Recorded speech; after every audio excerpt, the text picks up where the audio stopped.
الحمد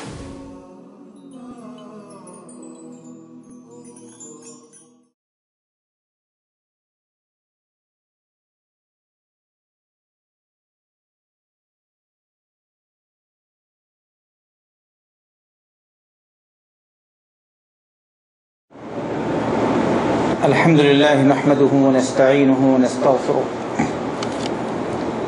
ونعوذ بالله من شرور أنفسنا وسيئات أعمالنا من يهده الله فلا مضل له ومن يضلل فلا هادي له وأشهد أن لا إله إلا الله وحده لا شريك له وأشهد أن محمدا عبده ورسوله أما بعد فأعوذ بالله من الشيطان الرجيم يا أيها الذين آمنوا إذا نودي للصلاة من يوم الجمعة فاسعوا إلى ذكر الله وذروا البيع ذلكم خير لكم إن كنتم تعلمون فإذا قضيت الصلاة فانتشروا في الأرض وابتغوا من فضل الله واذكروا الله كثيرا لعلكم تفلحون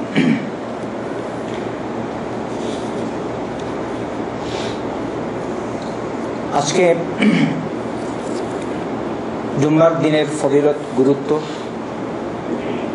এমনিভাবে জুম্মার সালাতের ফজিলত গুরুত্ব সম্পর্কে আলোচনা হবে। সূরা জুমা থেকে দুটি আয়াত পাঠ করলাম। কোরআনে কারীমের সূরা জুমা দুটি আয়াত। রব্বুল আলামিন বলছেন ইয়া আইয়ুহাল্লাযীনা আমানু ইযা নুদিয়া লিস-সালাহ মিন ইয়াউমিল জুমআহ, হে ইমানদারগণ, জুমার দিনে যখন সালাতের আহ্বান করা হয়, প্রত্যেক দিনেই সালাতের আহ্বান হয়, আর জুমার দিনে সালাতের আহ্বান হয় বলতে জুম্মার সালাতের আহ্বান, জুম্মার সালাতের নিদা, জুম্মার সালাতের আযান। আযান শব্দের অর্থ হচ্ছে ঘোষণা দেয়া, নেদা দেয়া, নিদা দেয়া, আহ্বান করা, ডাকা, ইলান করা। ইযা নুদিয়া লিস-সালাতি মিন ইয়াউমিল জুমআহ,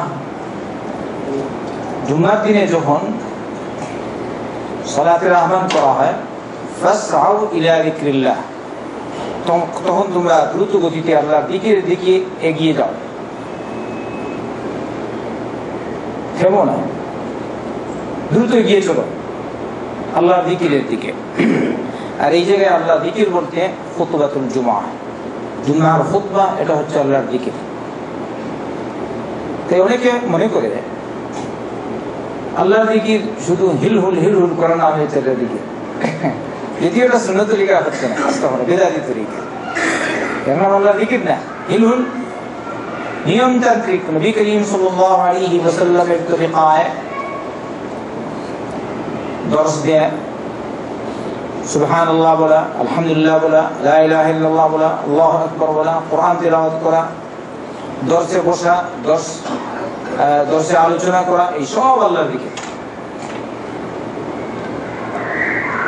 হয়তো কেউ কেউ মনে করে আল্লাহর দিকের হচ্ছে ওইটাই, এ বিষয়ে অন্যদিন আলোচনা ইনশাআল্লাহ। ফাসআউ ইলা যিকরিল্লাহ ওয়া যারুল বাই', আর ক্রয় বিক্রয়ের লেনদেন পরিত্যাগ করো, ছাড়ো এটা। এই সময় ব্যবসা বাণিজ্য করো না। আগের জমানায় সকালবেলা, এখনো পর্যন্ত সকালবেলা হাট বসে, আর পূর্বে তো আরো বেশি সকালেই হতো সবকিছু। এছাড়া আল্লাহ রাসূল সাল্লাল্লাহু আলাইহি ওয়াসাল্লাম সকালবেলার কার্যক্রমের জন্য দোয়া করেছেন, আল্লাহুম্মা বারিক লি উম্মতি ফি বুকুরিহা, আল্লাহ আমার উম্মতের জন্য তুমি সকালবেলায় বরকত দান করো। এই সকালের ফজিলত বেশি, ফজরের সালাতের গুরুত্ব বেশি, ফজরের পরে আল্লাহর জিকিরের গুরুত্ব বেশি। বেদাতি তরিকায় জিকির নয়, নবী করিম সাল্লাল্লাহু আলাইহি ওয়াসাল্লামের তরিকার জিকির। জুম্মার দিনের নেদা যখন শুনো, আযান যখন শুনো, আওয়াজ যখন শুনো, তড়িৎ গতিতে আল্লাহর জিকিরের দিকে এগিয়ে যাও। ফাসআউ ইলা যিকরিল্লাহ ওয়া যারুল বাই', ব্যবসা বাণিজ্য পরিত্যাগ করো। যালিকুম খায়রুল লাকুম, এটা তোমাদের জন্য অনেক উত্তম, অনেক ভালো, অধিক কল্যাণকর। এরপর আল্লাহ বলছেন ইন কুনতুম তা'লামুন, যদি তোমরা বুঝতে জানতে তাহলে কি হতো, একে তোমরা ধরে রাখতে, এর উপর চলতে।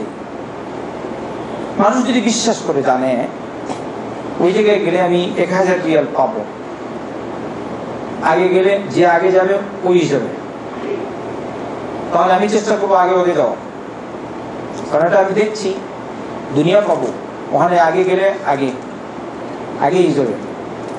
বর্তমানে যেমন হজের সময় আসছে, কেউ কেউ খুঁজছে বিভিন্ন জায়গায় কোন জায়গায় ফ্রি নিয়ে যায় হজে, কেউ কেউ অনেক মানুষ বলছে আগে আসলে আগে হিসাবে যাবে, সিট এরকম হবে, প্রথম গাড়ি প্রথম, দ্বিতীয় দ্বিতীয়, তারপরে তৃতীয়, তারপরে জানি না কি হবে। তাই রমজানের পর থেকে অনেকে আছে রমজানের আগে থেকে শুরু করে দিয়েছে কোন জায়গায় হজে নিয়ে যায় ফ্রি, কারণ এতে ফায়দা হবে বেশি। 5000 রিয়াল, 8000 রিয়াল, 10000 রিয়াল লাগলো না, পয়সা বাঁচাবে। দুনিয়াটা মানুষ বুঝে, আর আল্লাহর জিকিরের জন্য এগিয়ে আসলে ও আস্তে আস্তে ধীরে ধীরে আসে, ক্লান্ত হয়ে আসে, অলস হয়ে আসে, উৎসাহ নেই, উদ্দীপনা নেই। সালাতে যাবে, উৎসাহ নেই, উদ্দীপনা নেই। আল্লাহর জিকিরের মজলিসে আসবে, উৎসাহ নাই, উদ্দীপনা নেই। আসলে আর কি কোনোরকম গেলে ভালো। আসলে জিকিরুল্লাহর মজলিসের জন্য উৎসাহ উদ্দীপনা হওয়া উচিত আরো বেশি। আল্লাহ আমাদেরকে তৌফিক দিন। আমাদের মধ্যে অনেক ত্রুটি, আল্লাহর জিকিরের মজলিসে আসার সময় অলসতা পেয়ে যায়। দুনিয়া কামাই করার জন্য অলসতা নেই, বলছে যদি আমি অলস হয়ে কাজ করি তাহলে মুদির বলবে তুমি ভালো না, তোমাকে এই পুষ্টি আর রাখবো না অন্য জায়গায়। তাই অলসতা থাকলেও বলবে অলসতা তুমি চলে যাও শয়তানের সাথে, হ্যাঁ ঠিক না?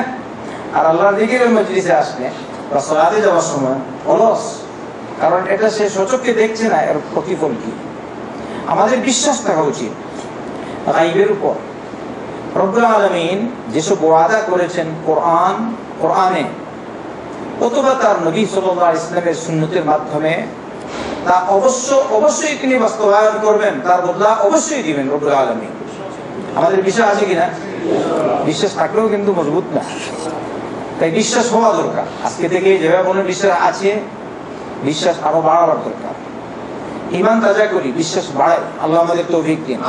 আচ্ছা আসি, আল্লাহ বলছেন যদি তোমরা জানতে তাহলে এর গুরুত্ব দিয়ে চলতে, সালাতে আগে যেতে, খুতবা শোনার জন্য আগে যাওয়ার চেষ্টা করতে, ব্যবসা বাণিজ্য পরিত্যাগ করতে।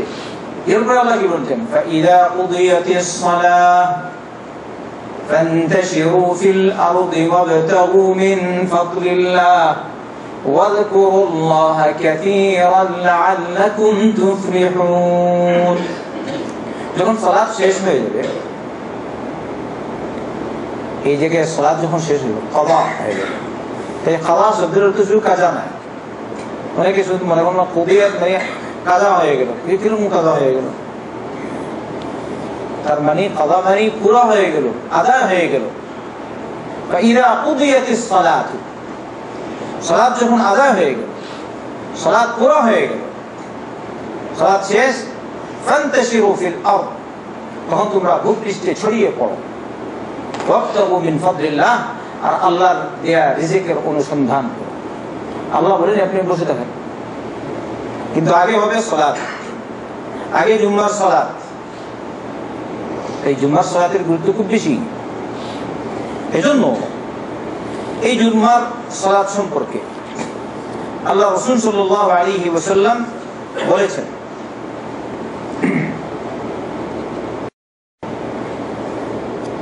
মান তারাকা সালাতা জুমআইন তাহাউনান বিহা তাবা আল্লাহু আলা কলবি। হাদিসটি হাসান পর্যায়ে। যদি কোনো ব্যক্তি 3 জুম্মা অলসতাবশত ছেড়ে দেয়, আল্লাহ রাব্বুল আলামিন তার অন্তরে মোহর লাগিয়ে দিবেন, সিল। জুম্মার সালাতের কত গুরুত্ব। মান তারাকা ثلاث جمع تهاونا طبع الله على قلبه।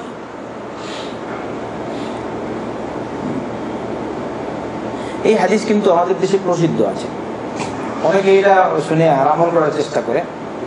তাই অনেক মানুষ সাধারণত যদি সালাত না পড়ে কিন্তু জুম্মা ছাড়ে না, কমপক্ষে হলেও জুম্মা পড়ে। আচ্ছা, যারা জুম্মা পড়ে তাদের বুঝা গেল কিছুটা আছে ইমান, তাই নাকি? আর যারা জুম্মাই পড়ে না তাদের কি অবস্থা? কিন্তু এটা যথেষ্ট না, শুধু জুম্মা পড়া যথেষ্ট না। 5 ওয়াক্ত সালাত পড়তে হবে ফরজ, জুম্মা সহ। এই জুম্মার সালাত বা সাধারণ সালাত যারা পড়ে না তাদের ব্যাপারে আল্লাহ রাসূল সাল্লাল্লাহু আলাইহি ওয়াসাল্লাম বলেছেন, তোমাদেরকে বুঝা দরকার, শুনো, আল আহদুল্লাযী বাইনানা ওয়া বাইনাহুমুস সালাহ মান তারাকাহা ফাকাদ কাফারা। আমাদের মাঝে আর তাদের মাঝে অঙ্গীকার, ওয়াদা, চুক্তি, পার্থক্য হচ্ছে সালাতের। যে সালাত ছেড়ে দিল সে কাফের হয়ে গেল। এই শুধু আপনি এই হাদিসকে নিয়ে যে আমি শুধু জুম্মায় পড়ি যথেষ্ট ইসলাম হবে না। আপনাকে অবশ্যই 5 ওয়াক্ত সালাত নিয়মতান্ত্রিক পড়তে হবে, জামাত সহকারে পড়তে হবে, যেভাবে আমরা এর পূর্বে আলোচনা করেছি, অনেক প্রায় 3-10 এ বিষয়ে গেছে। فإذا قضيت الصلاة فانتشروا في الأرض وابتغوا من فضل الله। তাহলে আগে আল্লাহকে ডাকো, সালাত পড়ো, আর আল্লাহকে বলো, আল্লাহ আমাকে রিজিক দাও, আমার রিজিক প্রশস্ত করে দাও, আল্লাহ আমার কামাইয়ের মধ্যে বরকত দাও। আল্লাহকে বলো, তারপরে কামাইয়ের জন্য বের হও। তাহলে সালাত কার জন্য পড়ি? আল্লাহর জন্য। ইয়াকা না'বুদু ওয়া ইয়াকা নাস্তাঈন। আমরা তোমারই ইবাদত করি আর তোমারই কাছে সাহায্য চাই। সালাতে যেভাবে আমরা ইয়াকা না'বুদু বলি ও ইয়াকা নাস্তাঈন বলি, সালাত যখন শেষ হবে তখনও যেন এটা আমাদের সাথে থাকে। কিন্তু মানুষ যদি সালাতে বললো ইয়াকা না'বুদু, সালাত শেষ, পরবর্তীতে গেল বাবার কাছে, তাহলে ইয়াকা না'বুদু থাকলো, আল্লাহ ইয়াকা না'বুদু থাকলো না। এই অনেক মুসলমান নাম হচ্ছে মুসলিম কিন্তু কাজ করছে মুশরিকের। প্রকাশ্যে স্পষ্ট শিরক যারা করে ওরা মুসলমান না, স্পষ্ট শিরক যারা করে, কবর পূজা করে, সরাসরি কবরের সামনে সিজদা করে, ওরা মুসলিম না মুশরিক? ভালো করে বুঝবেন। সরাসরি বাবাকে ডাকে, বাবা অমুক, বাবা দাদা অমুক, বাবা অমুক দাদা আমাকে দাও। আল্লাহকে বাদ দিয়ে এসে অমুককে ডাকে, সরাসরি শিরক হচ্ছে না? তাই সরাসরি মুশরিক অনেক নামদারি মুসলিম কিন্তু সরাসরি শিরক করে। এদেরকে জানিয়ে দেওয়া উচিত। প্রত্যেকটা দর্শে কিছু না কিছু আলোচনা থাকবে তাওহীদের, আল্লাহর একত্ববাদের। শিরক থেকে বাঁচার জন্য মানুষকে আহ্বান করা দরকার। আল্লাহ তৌফিক দান করুন। فإذا قضيت الصلاة فانتشروا في الأرض وابتغوا من فضل الله واذكروا الله كثيرا لعلكم تفلحون। আল্লাহ দিয়া রিজিকের অনুসন্ধান করো, রিজিক তালাশ করো, আর কি করো? বেশি করে আল্লাহর জিকির করো। সুবহানাল্লাহ। তাই আপনি বাজারে কাজ করছেন, লেনদেন করছেন, ব্যবসা বাণিজ্য করছেন, কিনা বেচা করছেন, ওই সময় আল্লাহর জিকির। আর একটা দোয়া, বাজারের একটা দোয়া, এটা প্রসিদ্ধ। অনেকে, আমি হয়তো গত সপ্তাহে বলেছিলাম, অনেকে হয়তো শিখেছি না কি না জানি না, কিন্তু শেখা দরকার সবাইকে। বাজারের দোয়া আব্দুল্লাহ বিন উমর রাদিয়াল্লাহু আনহু বলেছেন, আল্লাহ রাসূল সাল্লাল্লাহু আলাইহি ওয়াসাল্লাম বলেছেন, কেউ যদি বাজারে গিয়ে এই দোয়াটি বা কালিমাটি পাঠ করে, রব্বুল আলামিন তার 1 লক্ষ 10 লক্ষ গুণে তার মাফ করবেন, 10 লক্ষ নেকি তাকে দান করবেন, 10 লক্ষ পদমর্যাদা তার বৃদ্ধি করে দিবেন, আর তার জন্য জান্নাতে একটি প্রাসাদ তৈরি করবেন। সুবহানাল্লাহ। আর এই হাদিসটি হাসান পুস্তকে সেই নাসিরুদ্দিন আলবানী সহিহ আল জামি আস-সাগীর সহিহ। এই কালিমা বা দোয়াটি কি? লা ইলাহা ইল্লাল্লাহু ওয়াহদাহু লা শারীকা লাহু লাহুল মুলকু ওয়া লাহুল হামদু ইউহয়ী ওয়া ইউমীতু ওয়া হুয়া হাইয়্যুন লা ইয়ামুতু বিয়াদিহিল খায়র ওয়া হুয়া আলা কুল্লি শাইইন কাদির। আপনাদের ইয়াদ আছে? প্রয়োজনীয় ইয়াদ আছে, এদিকে হাত তুলেন। আচ্ছা, যারা হাত তুলেছেন হয়তো সবার মজবুত নাও থাকতে পারে, আর বেশিরভাগ তো হাত তুললেনি না যারা উপস্থিত। হ্যাঁ, তাহলে একবার আমরা পড়ি, লা ইলাহা ইল্লাল্লাহু ওয়াহদাহু লা শারীকা লাহু লাহুল মুলকু ওয়া লাহুল হামদু ইউহয়ী ওয়া ইউমীতু ওয়া হুয়া হাইয়্যুন লা ইয়ামুতু বিয়াদিহিল খায়রু ওয়া হুয়া আলা কুল্লি শাইইন কাদির। লা ইলাহা ইল্লাল্লাহু ওয়াহদাহু লা শারীকা লাহু লাহুল মুলকু ওয়া লাহুল হামদু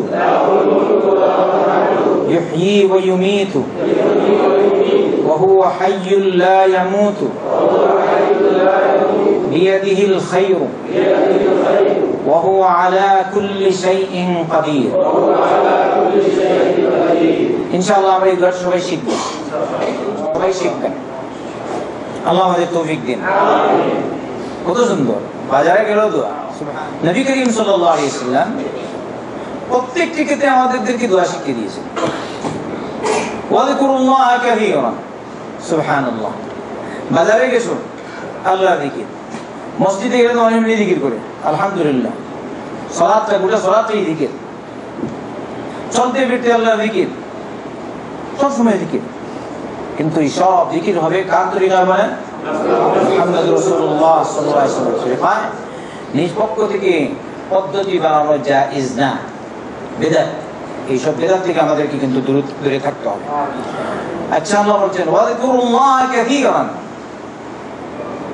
বেশি করে আল্লাহ জিকির করো, লাআল্লাকুম তুফলিহুন, যেন তোমরা সফল হতে পারো। তাই সফলতা লাভ হবে যদি আমরা বেশি করে আল্লাহর জিকির করি আর নিয়ম মতো আল্লাহর বিধিবিধান মেনে চলি। আল্লাহ আমাদের তৌফিক দিন। আসুন এবারে জুম্মার দিনের ফজিলত সম্পর্কে, তার গুরুত্ব সম্পর্কে আলোচনা করি। আহাদিসে সহিহা থেকে, সহিহ আত-তারগীব ওয়াত তারহীব থেকে আমরা আলোচনা পেশ করছি। যে কয়টি হাদিস আমাদের জন্য পেশ করা সম্ভব এই দর্শে পেশ করলাম, পরে যদি বাকি থাকে অন্যদিন আল্লাহ তৌফিক দিলে আলোচনা হবে। আবু হুরায়রা রাদিয়াল্লাহু আনহু বলেন, আল্লাহ রাসূল সাল্লাল্লাহু আলাইহি ওয়াসাল্লাম বলেছেন, মান তাওয়াদ্দাআ ফাআহসানা আল-ওযু সুম্মা আতা আল-জুমআহ ফাস্তামা'a ওয়া আনসাতা গুফিরা লাহু মা বাইনাহু ওয়া বাইনা আল-জুমআতি আল-উখরা ওয়া জিয়াদাতু 3 আইয়ামিন ওয়া মান মাসসা আল-হাসা ফাকাদ লাগা।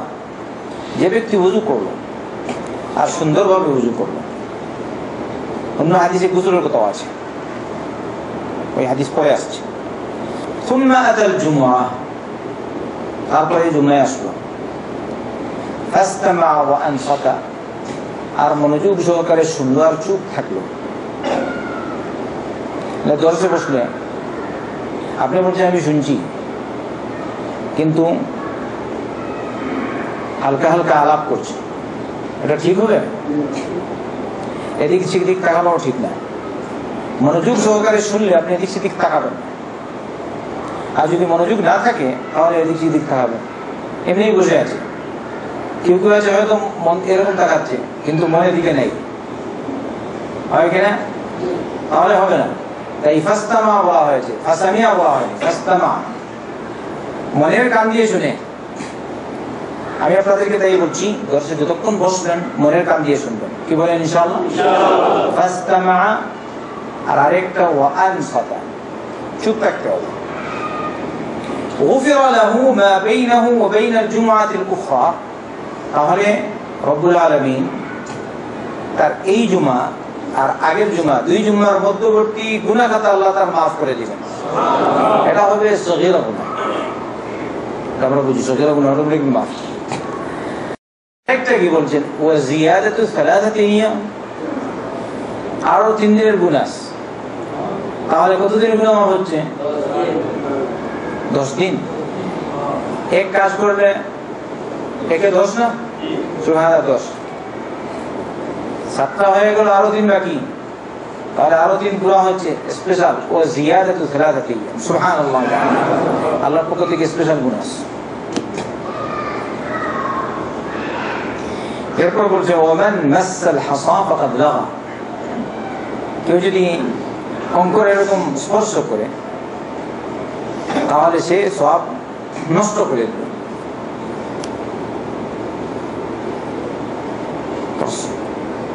খুতবা শুনছেন মনোযোগ সহকারে, মন যেন এদিক সেদিক না যায়। যদি আপনি কঙ্কর এরকম করেন তাহলে তো মনটা অন্যদিকে হয়ে গেল, তাই না? জায়গা পরিষ্কার করছেন, তাহলে শুনলেন কিরকম, ইস্তেমা হচ্ছে কিরকম। আচ্ছা, অন্য রায়াতে এসছে কেউ যদি তার ভাইকে বলে আনসিত ফাকাদ লাগা, আরে ভাই কথা বলছিস, ওকে বললো আনসিত, তুমি চুপ থাকো, ওকে চুপ থাকার জন্য বললো, তাহলে সে তার সওয়াব নষ্ট করে দিল। সুবহানাল্লাহ, মুশকিল। তাই জুম্মার খুতবা যখন শুনবেন, জুম্মার সালাতে যাবেন, খবরদার মন যেন এদিক সেদিক না থাকে। চেষ্টা করব আমি আরবি বুঝি বা না বুঝি, এখানে যেহেতু এখানে আরবি ভাষায় খুতবা হয়, এখানে বেশিরভাগ খতিব খুতবা আরবি, এই আরবি ভাষায় খুতবা দিচ্ছে, তাই আমরা আরবি ভাষায় শুনবো।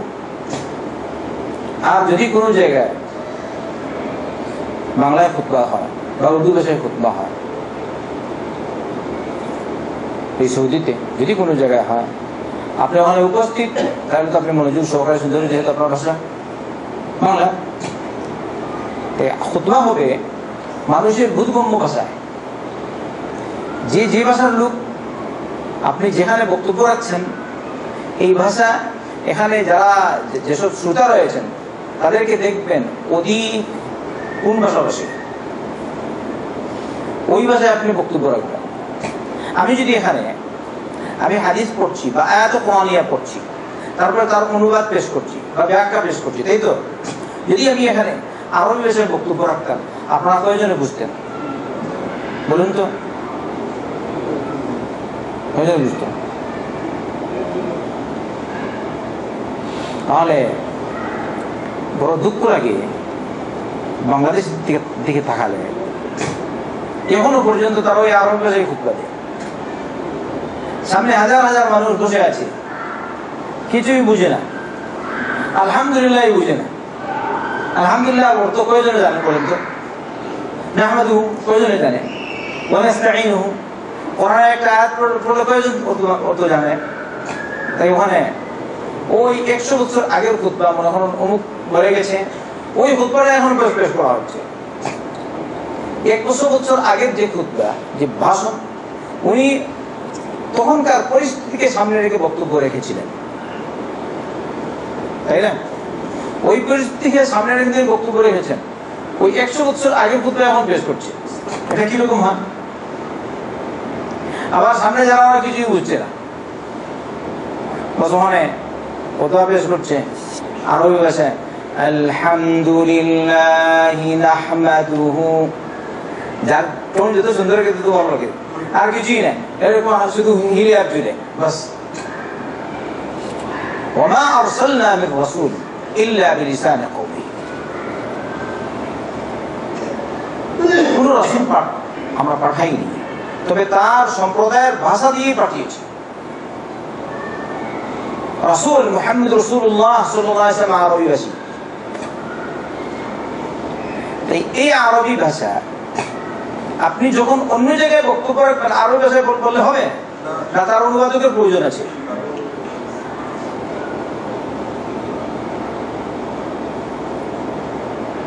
এই দেখা যায় সাহাবে ইকরাম, যেমন আব্দুল্লাহ বিন আব্বাস একজন অনুবাদক ছিলেন, নুআইম আল মুজনিদ, বুখারীতে রওয়ায়াত আছে।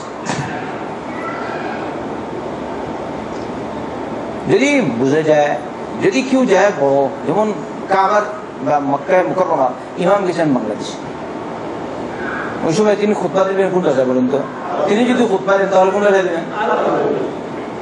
সবাই বলে আলহামদুলিল্লাহ মাশাআল্লাহ মক্কার ইমাম এসেছেন, তিনি খুতবা প্রদান করবেন, তাহলে তিনি তার ভাষায় বক্তব্য রাখবেন। কোন ইমাম আছেন বর্তমানে যিনি বাংলা জানেন? যদি তিনি বাংলা জানতেন তাহলে বাংলাদেশে গিয়ে বাংলা বক্তব্য রাখতেন। তিনি তো বাংলা জানেন না, তো বাংলায় বক্তব্য রাখবেন কিরকম? তাই বাংলাদেশের খতিব খুতবা যারা হবেন ওরা বাংলায় বক্তব্য রাখবেন, কিন্তু দুঃখের ব্যাপার হলো সত্য, এই জায়গায় তারা ভাষণ আরেকটা সৃষ্টি করে দিয়েছে। আসল খুতবার আগে আরেকটা বক্তব্য, আরেকটা ভাষণ দিচ্ছে, এটা আরেকটা বেদাতের আবিষ্কার হচ্ছে। নাউযুবিল্লাহি মিন যালিক। এমনকি হানফি মাযহাবের কিতাবেও রয়েছে, কোন কোন আলিম উল্লেখ করেছেন এটা একটা বেদাতের আবিষ্কার হয়েছে, আগে এর কোনো নজির ছিল না। আরেক খুতবা, খুতবার আগে আর খুতবা 1 ঘন্টা 1.5 ঘন্টা 2 ঘন্টা লাগিয়ে দেয়, কি বক্তব্য আগে সে হয়। অনেকে আছে অনেক জায়গায় কিছুই বুঝে না, এমনিই বস। আবার ওকে তারা বলে খতিব। আসল খতিব কোনটা? যিনি সালাত পড়ান, দাঁড়িয়ে যিনি বক্তব্য রাখেন, তিনিই তো খতিব। তাকে তার খুতবা না দিয়ে তাকে খতিব না বলে, তাকে খতিব বলে যে আগে বক্তব্য রাখেন, হ্যাং ঠ্যাং ব্যাং। নাউযুবিল্লাহি মিন যালিক। আপনারা কি বলেন, সত্য বললাম না মিথ্যা? যা বক্তব্য রাখলো শুরু করে দিয়ে যায় আরেকটা বেদাত। আমি বলি এইসব বেদাত পরিত্যাগ করে নবী করিম সাল্লাল্লাহু আলাইহি ওয়াসাল্লামের সুন্নতের উপর আমল করুন। তাই শেখ আব্দুল আজিজ বিন বাজ রাহমাতুল্লাহ আলাইহি ফতোয়া আছে এক্ষেত্রে অন্য ভাষায় খুতবা দেওয়া যাবে কিনা। তিনি বলেছেন যেহেতু আলিমদের মতবিরোধ আছে, তাই খতিব যিনি তিনি কোরআনের আয়াত পড়বেন আরবি, হাদিস পড়বেন আরবি, আর ওই ভাষায় সামনে যে ভাষার লোক আছে ওই ভাষায় তিনি তার ব্যাখ্যা পেশ করবেন। এটা হলো শেখ আব্দুল আজিজ বিন বাজ রহমতুল্লাহ ফতোয়া। আমাদের শেখ ইবনে উসাইমিন রহমতুল্লাহ আলাইহি বলছেন যদি এখানে বাংলাভাষী হয় আর তুমি খুতবা দেওয়া অন্য ভাষায়, এটা এইরকম খুতবা দেওয়া জায়েজ না। কথা বুঝছেন? আপনি কোন ভাষায় খুতবা দিবেন? যে আপনার শ্রোতা যে ভাষা, ওই ভাষায় আপনি বক্তব্য রাখবেন। কি এমনি ওদেরকে মানে বানিয়ে দিয়েছে, ওরা কিছুই বুঝে না, সবাইকে বোমা বানিয়ে দিচ্ছে। আল্লাহ তাদেরকে বুঝার তৌফিক দিয়েছেন। কোন ভাষা? বাংলা। তো আপনি বলবেন না আমি বাংলা বলবো না, আমি আরবি বলবো। ইখওয়াতানাল কিরাম, হাযা ইখওয়াতানাল কিরাম কি রে? কিছুই বুঝে না। হ্যাঁ, আর আপনি বললেন আমার সম্মানিত ভাইয়েরা, তখন কি বললেন? আপনারা সবাই বুঝলেন? আপনারা এখানে আছেন, অনেক মানুষ এখানে 10 বছর 15 বছর 20 বছর যাবত এখানে মজুদ। আরবি খালিস আরবি কয়টা জানে? একটা জমলা নিজে কয়জন বুঝতে পারে? তবে যারা মাদ্রাসা পড়েছে সেটা ভিন্ন কথা, মাদ্রাসা দরসগাহে যারা পড়ে এসছে এরা ছাড়া সাধারণ কয়জন বুঝে? যাই হোক, এটা জরুরি হিসাবে আমি কিছু আলোকপাত করলাম জুম্মার খুতবা সম্পর্কে। আল্লাহ আমাদেরকে বোঝার তৌফিক দিন। তাই জুম্মার খুতবা বা জুম্মার খুতবা যখন চলবে এই সময় কথাবার্তা বলা জায়েজ না, বরং ইশারা ইঙ্গিত, বিশেষ প্রয়োজন ছাড়া ইশারা ইঙ্গিত করবে না। ইঙ্গিতে নেই, বসে থাকবে আরামসে প্রশান্তির সাথে শুনবে। আর ইমামের দিকে তাকিয়ে শুনবে, এটা হচ্ছে সুন্নাহ, হাসান পর্যায়ের হাদিস। ইমামের দিকে তাকানো এটা সুন্নাহ, কিন্তু এখানে এটা প্রায় লোক বুঝে না মানুষেরা।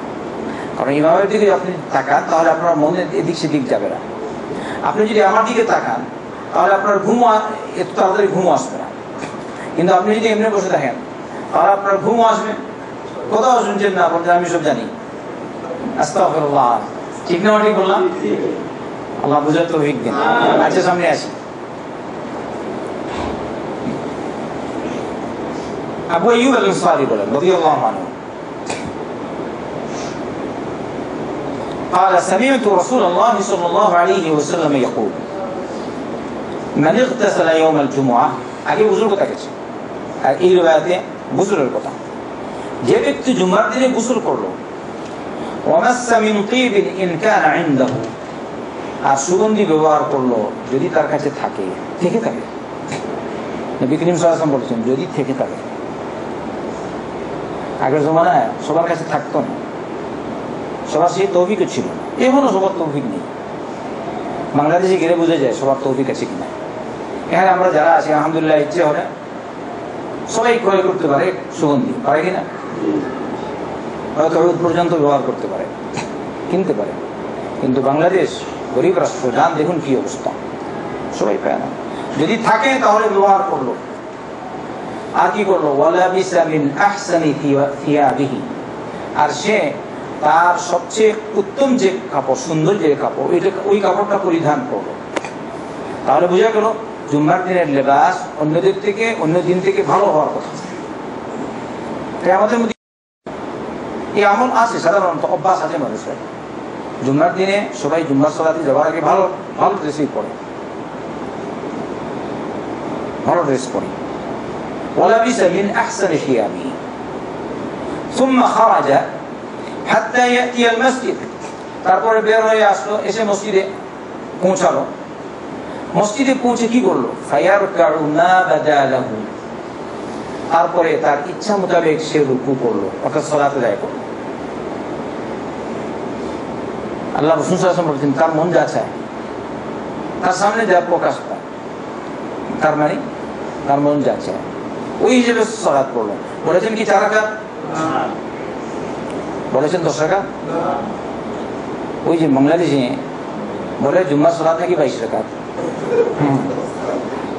কোনো দলিল নেই। জুম্মার সালাত দলিল কতটুকু? জুম্মার ফরজ সালাতের আগে এই রাতে আল্লাহ রাসূল সাল্লাল্লাহু আলাইহি ওয়াসাল্লাম বলেছেন ফায়ারকাউ মা বাদালা, তার ইচ্ছা মোতাবেক সালাত করলো। বলেছেন 2 রাকাত, বলেছেন 4 রাকাত, কিন্তু 2 রাকাত হতেই হবে। তারা কমপক্ষে কয় রাকাত পড়বে? 2 রাকাত। এরপর বলছেন ওয়ালাম ইউদি আহাদান, আর কাউকে কষ্ট দিল না। আপনি এসছেন, যদি কষ্ট দেন মানুষকে, অনেক মানুষের ডিঙ্গে ডিঙ্গে যায়, এরকম এসেছে পরে, কিন্তু এরকম ডিঙ্গি যাওয়া ঠিক না। আপনি পরে আসছেন, পিছনেই থাকুন, মানুষকে কষ্ট দিবেন না। অনেকে হয়তো বলতে পারে না জায়গা ফাঁক থাকলেও পিছনে বসা পারো, কারণ আপনি যদি এরকম আসেন ডিঙ্গিয়ে, তাহলে মানুষ আপনার দিকে তাকাবে, তাদের মনোযোগ বক্তব্যের দিকে থাকবে না। সত্য না মিথ্যা? তাই আপনি এসছেন পরে ওই পিছনেই বসে থাকুন। ওয়ালাম ইউদি আহাদান, কাউকে কষ্ট দিল না। সুম্মা আনসাতা হাত্তা ইউসাল্লি, তারপরে চুপ থাকলো সালাত আদায় না করা পর্যন্ত। তাহলে কি হবে? কানা কাফারাতান লিমা বাইনাহা ওয়া বাইনাল জুমআতিল উখরা, তাহলে এই অবস্থায় এরকম করলে এই জুম্মা আর অন্য জুম্মা, 2 জুম্মার মধ্যবর্তী সময়ের জন্য এটা কাফারা হয়ে গেল, অর্থাৎ গুনাহ খাতায়ের বদলে মাফ হয়ে গেল। সুবহানাল্লাহ। এই হাদিসটি শেখ নাসিরউদ্দিন আলবানী বলেছেন সহিহ লিগাইরিহি, রাওয়াহু আহমদ ওয়া তাবরানী ওয়া গায়রুহু।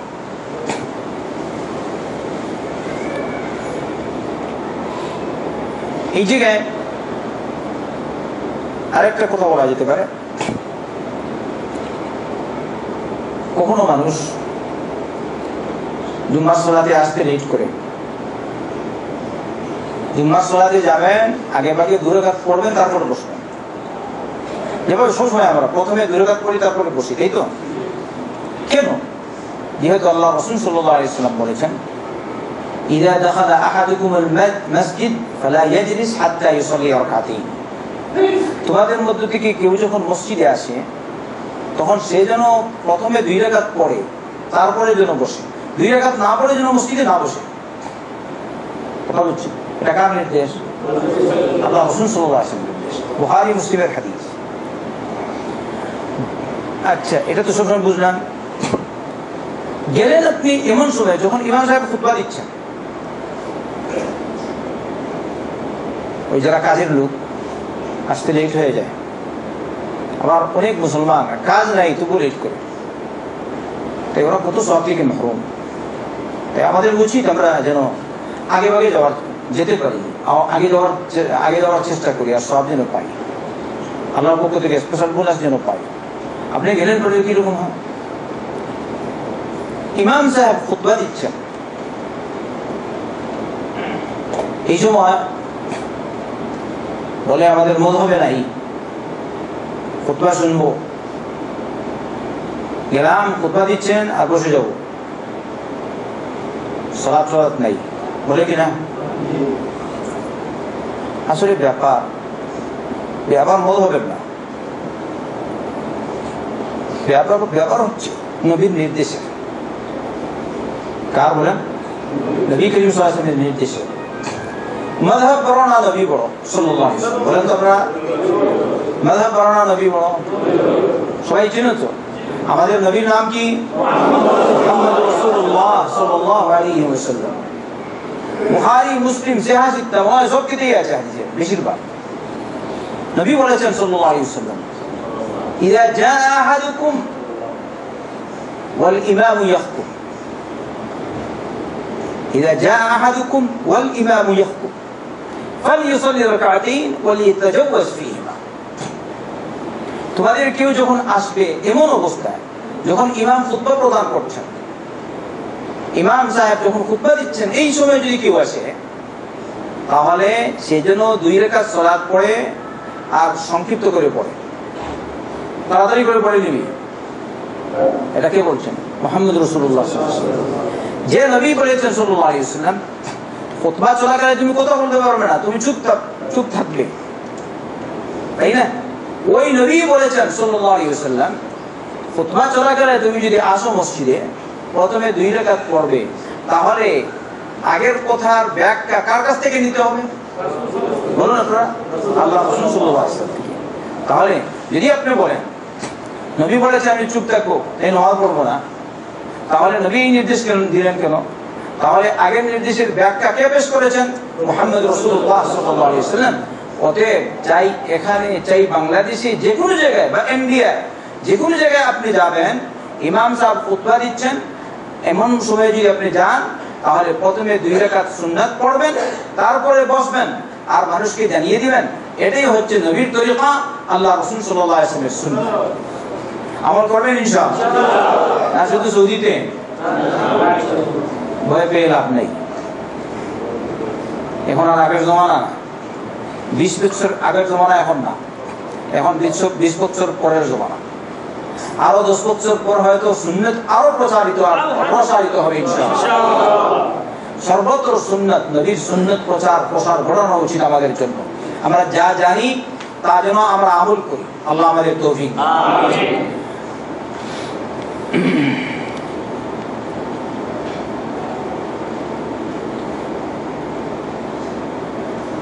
আরেকটি riwayat শুনুন জুমার দিনের ফজিলত।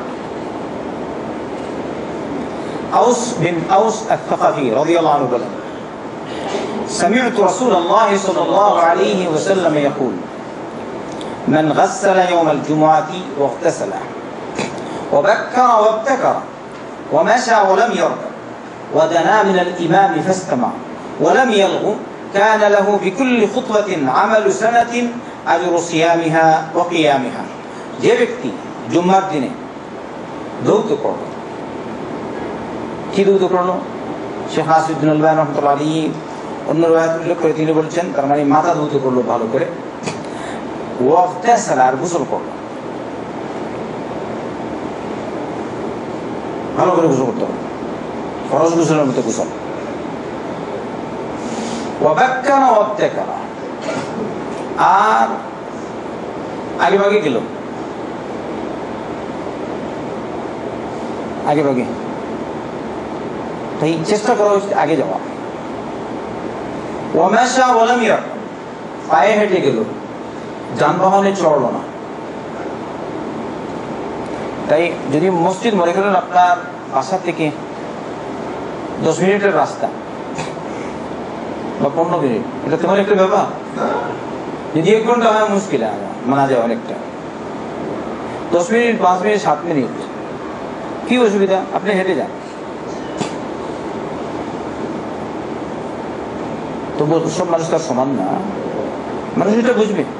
তুমি যুবক, মাশাআল্লাহ, আলহামদুলিল্লাহ, হ্যাঁ জুমার দিন হেঁটে যাওয়ার চেষ্টা করো।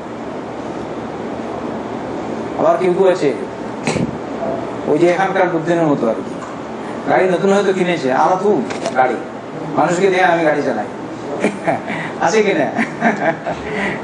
আল্লাহ মুস্তাআন। ওয়ামাশা ওয়ালাম ইয়ারকাব, নবী বলেছেন সাল্লাল্লাহু আলাইহি ওয়াসাল্লাম পায়ে হেঁটে গেল, যানবাহনে চড়লো না, গাড়ি চালালো না।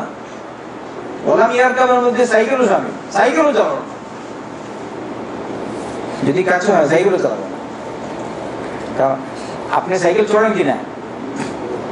তার কাছে সাইকেল মাতার কারণ উত্তর দিন, সাইকেল চড়েন?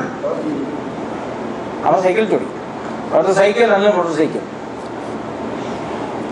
চলবেন, যে গাড়ি চড়েন, গাড়ি চড়েন, সাইকেল চড়েন, যে যেটা চালায় ওটা চড়েন, না চড়া হয় না।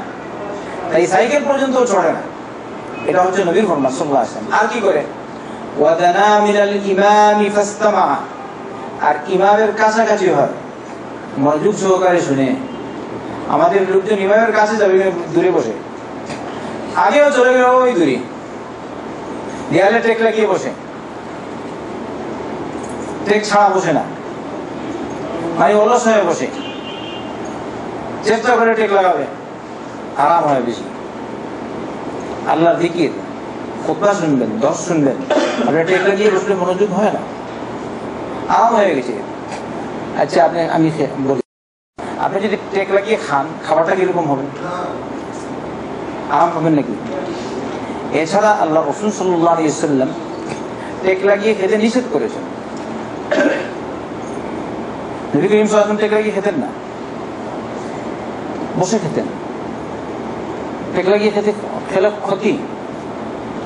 তাহলে এটা হচ্ছে শারীরিক খাদ্য কোনটা? টেক লাগানো, খাবার, খাবার চাই পানি হোক, চাই চাল হোক, চাই রুটি হোক, যাই হোক, এটা শারীরিক খাবার। আর দর্শনে যেটা শুনবেন এটা হবে আত্মিক খাবার, বুঝছেন? এটা কিসের খাবার? রুহানি খাবার। এবারে শারীরিক খাবার যখন খেলেন, যদি এরকম টেক লাগিয়ে খান, ক্ষতি হতে পারে। তাহলে আত্মিক খাবার যেটা খাবেন, এটা টেক লাগিয়ে কিরকম হয়? তবে মানুষ অসুস্থ, তোমার অবস্থা নাই, চলতে ফিরতে পারে না, সেটা ভিন্ন কথা। তাই মানুষ চেষ্টা করবে টেক যেন না লাগায়। আচ্ছা, আমরা সালাত দাঁড়িয়ে পড়ি কিনা? ফরজ সালাত দাঁড়িয়ে পড়া ফরজ, কিন্তু একটা মানুষের দাঁড়াতে পারে না, তাহলে কি করবে? বসে। আর একটা মানুষ বসতেও পারে না, তখন সে কি করবে? শুয়ে বা টেক লাগিয়ে। আরেকটা মানুষ মনে হয় ফুল দাঁড়াতে পারে না, কিন্তু টেক লাগাতে পারে, ওরকম তাকে বলো তুমি টেক লাগিয়ে সালাত করো। তো আমরা আগে ভাগেই বসতে পারি, বলছেন আমি বসতে পারবো না টেক লাগিয়ে। তাহলে তোমার নিয়ে দিতে হবে এখানেই ধরছে। সবসময় খেয়াল রাখা দরকার এটা, ইনশাআল্লাহ। শুধু শুনলে হবে না, আমল করা উচিত। আল্লাহ তৌফিক দিন। এরপরে কি বলছেন? ওয়ালাম ইয়ালগু, অর্থাৎ সব নষ্ট করলো না, কথাবার্তা কিচিমিচি করলো না। তাহলে এই অবস্থায় এরকম যদি যায়, তাহলে তাকে রব্বুল আলামিন প্রতি কদমের পরিবর্তে 1 বছরের আমলের সওয়াব দান করবেন। বলছেন কিসের আমল? আজরু সিয়ামিহা ওয়া কিয়ামিহা, দিনের সিয়াম পালন করা আর রাতে কিয়াম করার সওয়াব দান করবেন। সুবহানাল্লাহ। শেখ নাসিরউদ্দিন আলবানী বলছেন সহিহ হাদিসটি। আলহামদুলিল্লাহ, আমল করি, আল্লাহ আমাদেরকে আমল করার তৌফিক দিন। সামনে আসি। জুমার দিনের গুরুত্ব, জুমার দিনের সালাত এবং সরাসরি জুমার দিন। আল্লাহ রাসূল সাল্লাল্লাহু আলাইহি ওয়াসাল্লাম বলেছেন, খায়রু ইয়াউমিন তালাআত আলাইহি আশ-শামসু ইয়াউমুল জুমআহ, যেদিনে সূর্য উদিত হয় এর মধ্যে থেকে সর্বোত্তম দিন হচ্ছে জুমার দিন। যেসব দিনে সূর্য উদিত হয় এইসব দিনের মধ্যে সর্বোত্তম দিন কোনটি? জুমার দিন। এই জুমার দিনে আদম আলাইহিস সালামকে সৃষ্টি করা হয়েছে। আদম আলাইহিস সালাম এই জুমার দিনে জান্নাতে প্রবেশ করেছেন, আর এই দিনে তাকে জান্নাত থেকে বের করা হয়েছে।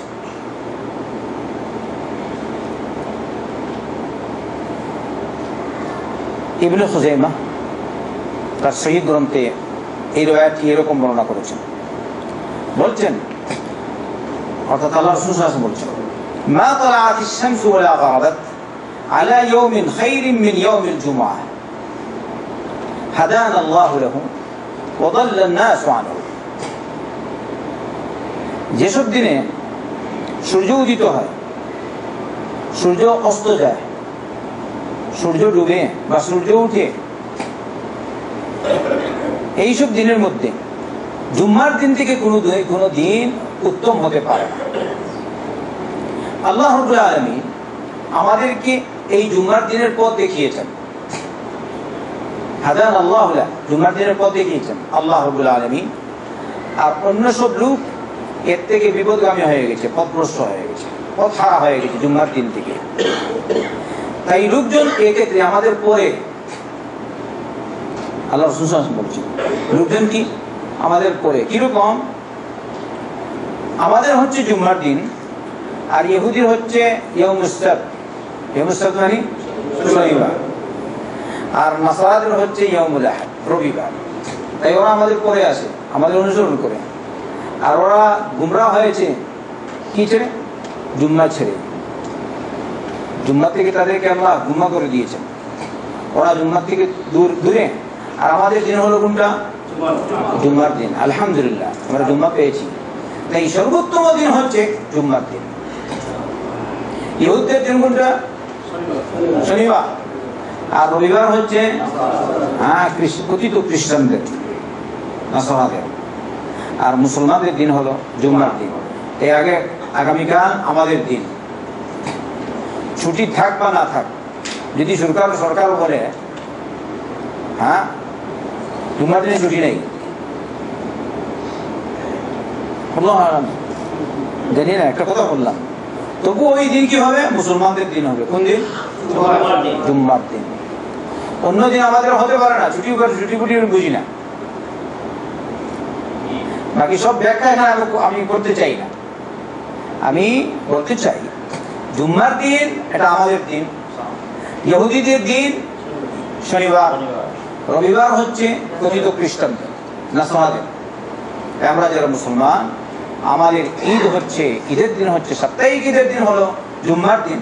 আর বার্ষিক দুই ঈদ, একটা হচ্ছে ঈদুল ফিতর আর আরেকটা হচ্ছে ঈদুল আযহা। এই দুই ঈদ বার্ষিক আর জুম্মার দিনের ঈদ, সাপ্তাহিক ঈদ ছাড়া মুসলমানদের মধ্যে অন্য কোনো ঈদ নাই। না ঈদে মিলাদুন নবী, না ঈদে অমুক, না ঈদে অমুক। এই সব এসেছে বিধর্মীদের থেকে, ইহুদি নাসারাদের থেকে, হিন্দু মুশরিকদের থেকে। মুসলমানদের মধ্যে এই 3 দিন, 2 দিন হচ্ছে বার্ষিক আর সাপ্তাহিক হচ্ছে 1 দিন। আল্লাহ আমাদেরকে হিদায়াত দান করুন, মুসলমানদেরকে সঠিক পথে আসার তৌফিক দিন। আচ্ছা, আল্লাহ রাসূল সাল্লাল্লাহু আলাইহি ওয়াসাল্লাম বলেন, এই দিনে একটি সময় আছে, যদি এই সময়ে কোনো মুমিন সালাত পড়া অবস্থায় আল্লাহর কাছে কিছু চায়, তাহলে রব্বুল আলামিন তাকে তার চাহিদা বস্তু দিয়ে দিবেন। জুমার দিনে আমরা তো বুঝি না এই যে সময়, এই সময় কোনটু, মানে কোন সময়, এ বিষয়ে পরে আসছে আলোচনা। আরেকটা হাদিস শুনি। আউস আস-সাকাফি বলেন, আল্লাহ রাসূল সাল্লাল্লাহু আলাইহি ওয়াসাল্লাম বলেছেন, তোমাদের দিনসমূহের মধ্যে সর্বোত্তম দিন হলো জুম্মার দিন। এই দিনে আদম আলাইহিস সালামকে সৃষ্টি করা হয়েছে, আর এই দিনে তার জান কবজ করা হয়েছে। আমি আপনাদেরকে জিজ্ঞেস করি, আদম আলাইহিস সালাম মারা গেছেন কিনা? মারা গেছেন? বিশ্বাস আছে? তো কেউ যদি বলে না নবীরা মারা যায়নি, তো কি অবস্থা হবে? আমাদের নবী মুহাম্মদ রাসূলুল্লাহ সাল্লাল্লাহু আলাইহি ওয়াসাল্লাম মারা গেছেন কিনা? অনেক লোক বলে নবী মারা যাননি, মন্দ আর কি। যদি বলে নবী মারা যাননি সাল্লাল্লাহু আলাইহি ওয়াসাল্লাম, তাহলে নবী মাটির নিচে কেন? যদি একটা লোক মারা না যায় আর তাকে আপনি মাটির নিচে দাফন করে রাখেন, এটা জায়েজ হবে? আল্লাহ আমাদেরকে ব্রেন দিয়েছে, ব্রেনটা খরচ করি এখানে আসা। আবার যদি বন্ধুদের বক্তব্য শুনে, তাহলে হেদায়েত পাবে কিরকম? বুঝে গেল এখানে আছে, বস এমনি যাই, হজের লিস্টে নাম আছে, যদি সুযোগ পাই চলে গেলাম আরামসে, কই হ্যাঁ পয়সা বাঁচালাম, কিন্তু ওকে মানবো না, আমি মানবো কিন্তু ওই বাংলাদেশের ওই বন্ডকে। আল্লাহ আমাদেরকে হিদায়াত দিন, বুঝার তৌফিক দিন। বলছে জিন্দা নবী, জিন্দা নবী বলছে কি জানেন? নবী জিন্দা হন কিরকম? নবী মুহাম্মদ সাল্লাল্লাহু আলাইহি ওয়াসাল্লাম, কোন আম্বিয়া کرام আলাইহিস সালাম, কোন নবী করিম সাল্লাল্লাহু আলাইহি ওয়াসাল্লাম কিয়ামতের আগে আর জিন্দা হবেন না। জিন্দা হবেন ওই কিয়ামতের দিন। আমরা সবাই মৃত্যুবরণ করব, আমরাও কিয়ামতের দিন পুনরায় উঠবো ইনশাআল্লাহ তাআলা। এর আগে আর উঠবো না। আর এর আগে উঠবেন না। মিনহা খালাকনাকুম ওয়া ফিহা নুঈদুকুম ওয়া মিনহা নুখরিজুকুম তারাতান উখরা। রব্বুল আলামিন বলেছেন, এই মাটি থেকে আমি তোমাদেরকে সৃষ্টি করেছি, এই মাটিতে তোমাদেরকে আবার ফিরিয়ে দেব, পুনরায় তোমাদেরকে এই মাটি থেকে আবার বের করব। কে করবে এটা? আল্লাহ সুবহানাহু ওয়া তাআলা। মুহাম্মদুর রাসূলুল্লাহ সাল্লাল্লাহু আলাইহি ওয়াসাল্লাম কিয়ামতের আগে আর উঠবেন না। তিনি মারা গেছেন, এই অবস্থায় থাকবেন, কিন্তু তার পদমর্যাদা অনেক। এই বিষয়ে ডিটেল আলোচনার প্রয়োজন, বিস্তারিত। এখানে সামনে একটা এই হাদিসের পরবর্তী অংশ শুনলে বুঝবেন আল্লাহ রাসূল সাল্লাল্লাহু আলাইহি ওয়াসাল্লামের মর্যাদা কিরকম। শুনেন, বলছেন আল্লাহ নবী সাল্লাল্লাহু আলাইহি ওয়াসাল্লাম, ওয়াফিহি নাফখা, অর্থাৎ এই জুমার দিনে ইসরাফিল আলাইহিস সালাম সুর ফুঁকবেন, সিংহায় ফুঁক দিবেন। আপনারা হয়তো সবাই জানেন, সিংহায় কে ফুঁক দিবেন? ইসরাফিল আলাইহিস সালাম। এই বিষয়ে মতবিরোধ নেই, আলহামদুলিল্লাহ। সহিহ হাদিসে আল্লাহ রাসূল সাল্লাল্লাহু আলাইহি ওয়াসাল্লাম বলেছেন, ইসরাফিল আলাইহিস সালাম সিংহা তার হাতে নিয়ে এরকম কান পেতে আছেন, কোন সময় রব্বুল আলামিন নির্দেশ দেন আর ওই সময় তিনি সিংহায় ফুঁক দিবেন। তাহলে কিয়ামত কখন হবে? যিনি সিংহায় ফুঁক দিবেন কিয়ামতের জন্য, তিনি জানেন না।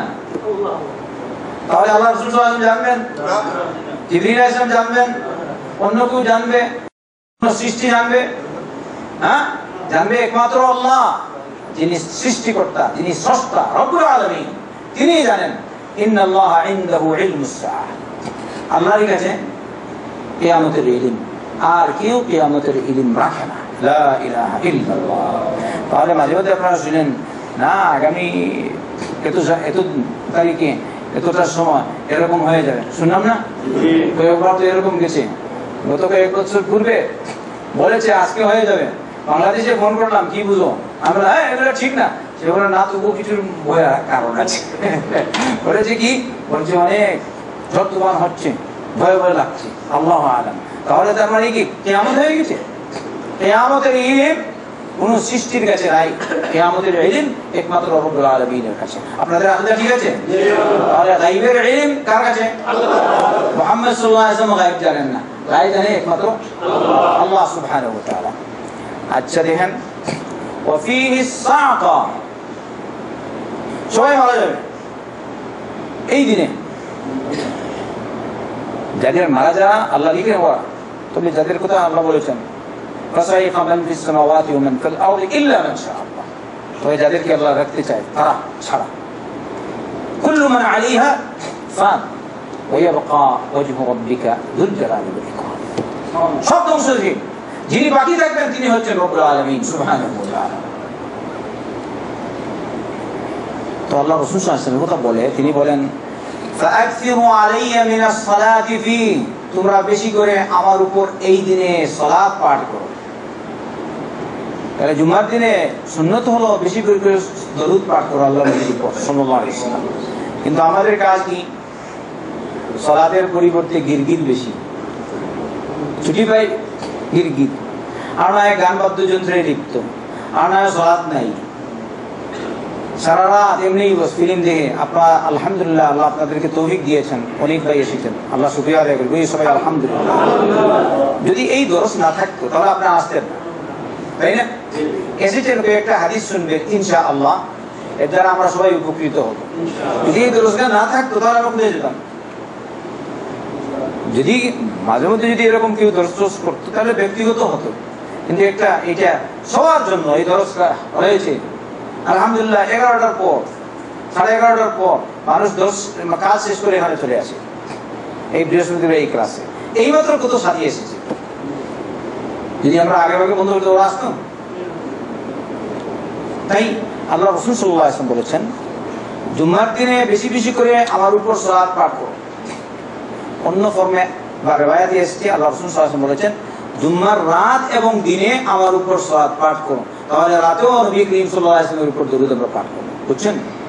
এখানে এসেছি কতবার আমি আল্লাহর নবী সাল্লাল্লাহু আলাইহি ওয়াসাল্লামের নাম নিয়েছি আর বলেছি সাল্লাল্লাহু আলাইহি ওয়াসাল্লাম। যদি এই দিন দর্শ না হতো তাহলে এতবার সাল্লাল্লাহু আলাইহি ওয়াসাল্লাম বলতাম? আপনারা সাল্লাল্লাহু আলাইহি ওয়াসাল্লাম বলতেন?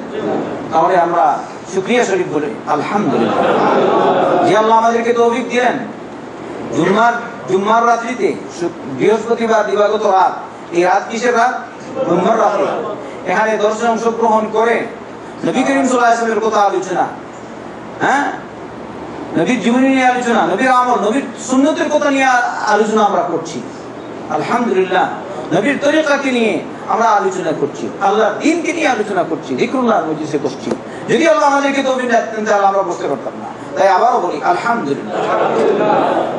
আচ্ছা, নবী করিম সাল্লাল্লাহু আলাইহি ওয়াসাল্লাম যখন বললেন তোমরা জুম্মার দিনে বেশি বেশি করে আমার উপর সালাত পাঠ করো, কারণ তোমাদের সালাত আমার পর্যন্ত পৌঁছানো হয়, আমার সামনে পেশ করা হয়। সাহাবায়ে কেরাম বললেন, প্রশ্ন করলেন, ইয়া রাসূলুল্লাহ, আমাদের সালাত আপনার পর্যন্ত কেমন করে পৌঁছানো হবে, অথচ আপনার শরীর তো তখন গলে যাবে, মাটির সাথে মিশে যাবে, পচে যাবে।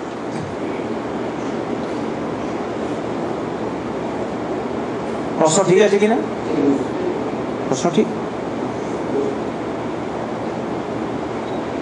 তখন আল্লাহ রাসূল সাল্লাল্লাহু আলাইহি ওয়াসাল্লাম বললেন, ইন্নাল্লাহা জাল্লা ওয়া আলা হারামা আলাল আরদি আন তাকুলা আজসামানা মুহিয়ান ওয়া গরিয়ান রব্বুল আলামিন। জমিনের উপর হারাম করে দিয়েছেন, জমিন আমাদের শরীর খেতে পারবে না। মানে তিনি বলেছেন আজসামানা, বলেছেন আমাদের শরীর, তার মানে কাদের শরীর? নবীদের শরীর। জমিন খেতে পারবে না, জমিনের জন্য হারাম করে, জমিন যেন এটা হারাম, সে খেতে পারবে না। এটা আল্লাহ যা চায় করতে পারে। আমি এর পূর্বে অন্য ক্লাসে বলেছিলাম, মাঝে মধ্যে পাওয়া যায় এখনো 500 বছর আগে এই লোকটি মারা গেছে, দাফন করা হয়েছে, কিন্তু এখনো পাওয়া যায়, বোঝা যায় যেমন কালকে দাফন করা হয়েছে। এরকম হয় কিনা আপনারা দেখেছেন?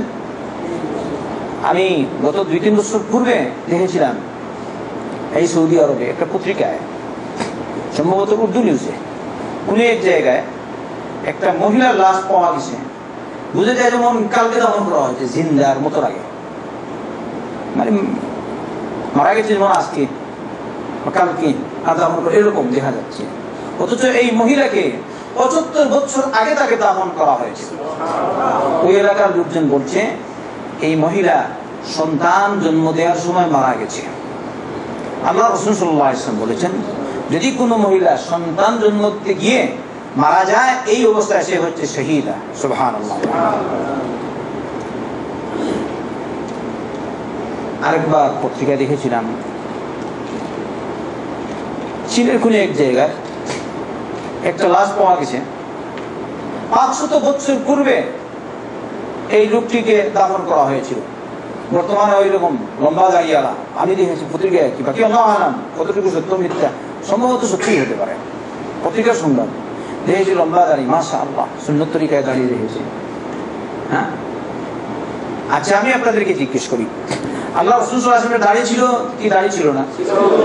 ছাড়া ছিল না কাটা ছিল না সেট ছিল? তাহলে আমরা সবাই তো মাশাআল্লাহ নবীর তরিকাকে পালন করার চেষ্টা করি, কিন্তু এই সময় আমি বলছি আপনারা সবাই নবীর তরিকার উপর আমল করার চেষ্টা করবেন, নবীর সুন্নতের উপর আমল করবেন, নবীর নির্দেশ পালন করবেন, দাড়ি রাখবেন। বলবেন না দাড়ি রাখলে মানুষ বলবে মোল্লা হয়ে গেছে। মোল্লা হওয়াতেই ভালো। আমি বলি, নবী মোল্লা ছিলেন? মুহাম্মদ সাল্লাল্লাহু আলাইহি ওয়াসাল্লাম মোল্লা ছিলেন?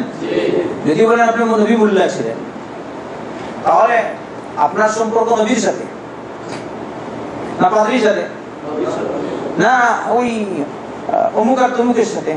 আপনি যদি বলেন আমার সম্পর্ক মুহাম্মদ সাল্লাল্লাহু আলাইহি ওয়াসাল্লামের সাথে, তাহলে আপনি নবী করিম সাল্লাল্লাহু আলাইহি ওয়াসাল্লামের মতো দাড়ি রাখুন, মুখমণ্ডল যেন আপনার এরকম হয়, আল্লাহ আমাদেরকে তৌফিক দিন সবাই। এই জন্য থাকতে নাই শুধু আসলাম আর গেলাম, বললাম না হস্তা করে নেব, কতবার গেলাম, একটু আমলের পরিবর্তন হয় না? আমলের পরিবর্তন করা উচিত, উন্নত জীবন আমরা যেন লাভ করতে পারি। মান আমিলা সালিহান মিন যাকারিন আও উনসা ওয়া হুয়া মুমিনুন ফালানুহইয়ান্নাহু হায়াতান তাইয়্যিবা ওয়া লানাজজিয়ান্নাহুম আজরাহুম বিআহসানি মা কানু ইয়ামালুন। রব্বুল আলামিন বলেন, যদি কেউ চাই না নর হোক চাই নারী হোক, ইমানের অবস্থায় যদি সে নেক আমল করে, তাহলে আমি তাকে উত্তম জীবন দান করব। ফালানুহইয়ান্নাহু হায়াতান তাইয়্যিবা, এই উত্তম জীবন বলতে কোন জীবন? দুনিয়ার জীবনে, এই দুনিয়ার জিন্দেগিতে রব্বুল আলামিন তাকে উত্তম জীবন দান করবেন যদি ইমানের অবস্থা নেক আমল করে। আর আখিরাতে ওয়ালানাজজিয়ান্নাহুম আজরাহুম বিআহসানি মা কানু ইয়ামালুন, আর সর্বোত্তম আমলের বদলা রব্বুল আলামিন তাকে কিয়ামতের দিন দান করবেন। সুবহানাল্লাহ। আপনার আমলটা যদি নবীর তরিকায় না হয়, তাহলে আমল হলো। এই জন্যই আমরা বলি আশহাদু আল্লা ইলাহা ইল্লাল্লাহ ওয়াহদাহু লা শারীকা লাহ ওয়া আশহাদু আন্না মুহাম্মাদান আবদুহু ওয়া রাসূলুহু। আশহাদু আল্লা ইলাহা ইল্লাল্লাহ ওয়াহদাহু লা শারীকা লাহ ওয়া আশহাদু আন্না মুহাম্মাদান আবদুহু ওয়া রাসূলুহু। আমি সাক্ষ্য দিচ্ছি আল্লাহ ছাড়া সত্যিকার কোনো ইলাহ নেই, তিনি একা, তার কোনো শরীক নেই। সাক্ষ্য দিচ্ছি মুহাম্মদ সাল্লাল্লাহু আলাইহি ওয়াসাল্লাম আল্লাহর বান্দা ও রাসূল।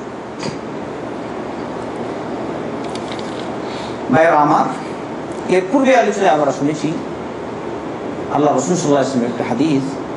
নবী বলেছেন সাল্লাল্লাহু আলাইহি ওয়াসাল্লাম, জুমার দিনে এক সময় এমন আছে, এই সময়ে তার কোনো বান্দা সালাতের অবস্থায় থেকে যদি আল্লাহর কাছে কিছু চায়, আল্লাহ তাকে তার চাহিদা বস্তু অবশ্যই দিয়ে দিল। হাদিসটি শুনেছিলাম আগে। এই সময় কোন সময়?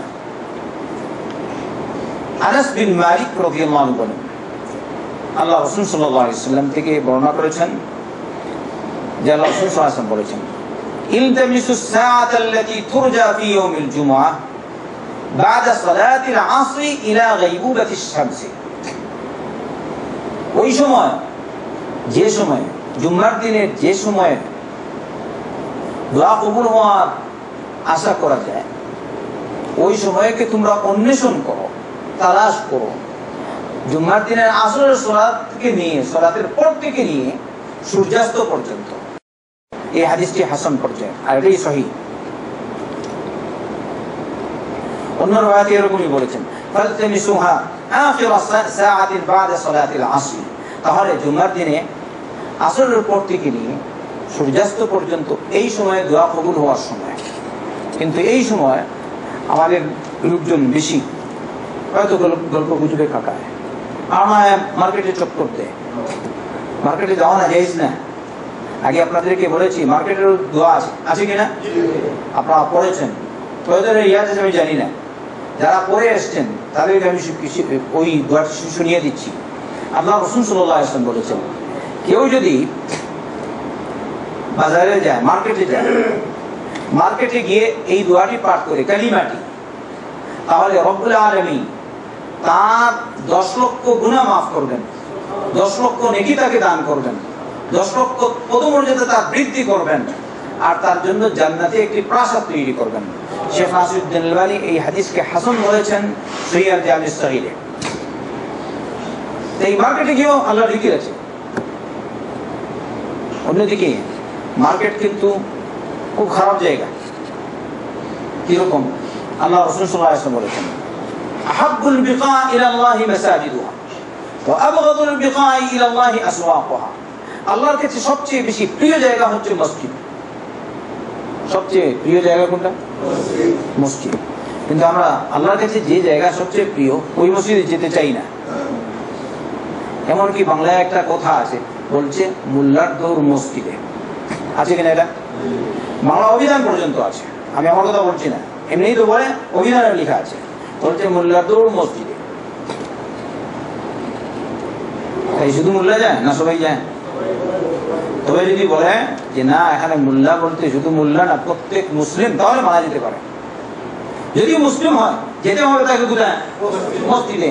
ইন্নামা ইয়ামুরু মাসাজিদাল্লাহ মান আমানা বিল্লাহি ওয়াল ইয়াউমিল আখির ওয়া আকামাস সালাতা ওয়া আতাজ যাকাহ ওয়া লাম ইয়াখশা ইল্লা আল্লাহ ফাআসা উলাইকা আন ইয়াকুনু মিনাল মুহতাদিন। আল্লাহর ঘর নির্মাণ করে, আল্লাহর ঘর আবাদ করে তারাই যারা ঈমান রাখে আল্লাহর উপর, আখিরাতের দিনের উপর। আর কি করে? সালাত কায়েম করে, যাকাত আদায় করে, আর আল্লাহ ছাড়া কাউকে ভয় করে, তারাই মসজিদ আবাদ করে, মসজিদ নির্মাণ করে। আমি আপনাদেরকে জিজ্ঞেস করতে চাই, আপনারা সবাই আল্লাহর উপর ঈমান রাখেন? আপনি যদি বলেন আমি আল্লাহর উপর ঈমান রাখি, তাহলে আমি বলি সালাত কায়েম করেন। যদি বলেন সালাত কায়েম করেন, তাহলে একেবারে যাচাই করুন, দেখুন মনে মনে কতটুকু কায়েম করলেন। জামাতের সাথে পড়েন 5 ওয়াক্ত না 4 ওয়াক্ত? যদি 3 ওয়াক্ত কায়েম হলো, 2 ওয়াক্ত পড়লেন, সালাত কায়েম হলো, 1 ওয়াক্ত পড়লেন হলো, তাহলে আমাদের কয় ওয়াক্ত করতে হবে? 5 ওয়াক্ত। এরকম যদি করি তাহলে বুঝা গেল আমরা মানলাম আল্লাহর কাছে সবচেয়ে প্রিয় জায়গা যে মসজিদ, এই কথা মানলাম। আপনি যদি কোনো একটা জায়গা ভালো পান, কোনো একটা খাবার ভালো পান, সবসময় না খেলেও মাঝে মধ্যে খাবেন কিনা? যেমন জুম্মার দিনে এইসব কেরলা, বাংলাদেশ, পাকিস্তানি হোটেল আছে বিভিন্ন জায়গায়, আছে কিনা? দেখবেন জুম্মার দিনে স্পেশাল খাবার থাকে একটা বিরিয়ানি। কোন কোন হোটেলে আছে প্রত্যেকদিন বানায় না, জুম্মার দিনে বানায়, আছে না? আর এরকমও আছে মনে হয় জুম্মার দিনে সব জায়গায় কড়াই ইউজ থাকে, সব জায়গায় সব দিন কড়াই ইউজ থাকে না, জুম্মার দিনে থাকে, এরকমও থাকতে পারে, তাই না? অবস্থা বুঝি। তাহলে আপনি বলবেন আজ যদি আমার মন থাকে কড়াই ইউজ খাবো, হ্যাঁ, তাহলে 19,000 কেন বুড়িয়াদা যাবেন? আমার স্মরণ আছে আমি কড়াই ইউজ খাওয়ার জন্য বুড়িয়াদা যেতাম। সত্যিই বলছি, কড়াই ইউজ খাওয়ার জন্য বুড়িয়াদা যেতাম মাঝে মধ্যে। আগে যখন এখানে বিশাল ছিলাম আর কি, তখন তো আর কোনো অসুবিধা নেই, আরো ছাত্ররা ছিল, নামছি ওখানে গিয়ে কড়াই ইউজ খেয়ে আবার পুজো করে দিয়ে আবার চলে আসতাম। কারণ এইসব হোটেল ছিল না আমাদের পাকিস্তান বা কেরালা বা এই বাংলাদেশ, এসব হোটেল ছিল না, অন্য মানে আরাবিয়ান হোটেল ছিল, হিমালি বেশি ছিল ওই সময়। এটা আপনার কাছে ভালো, তাই এত দূর যাচ্ছেন, তাই না? এবারে আল্লাহর কাছে সবচেয়ে ভালো কোনটা? কোন জায়গা? মসজিদ। আপনি যদি বলেন আমি আল্লাহকে বেশি ভালো পাই, তাহলে আল্লাহ যে জায়গায় ভালো পায় সেই জায়গায় আপনি যাবেন না? কিন্তু এরপরে যে হাদিসটি পেশ করেছিলাম, এরপরে অংশ কি?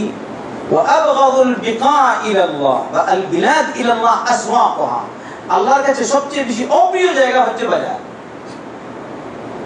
আপনি হিসাব করে দেখুন, মার্কেটে বেশি থাকে না মসজিদ বেশি থাকে? হ্যাঁ, সুবহানাল্লাহ।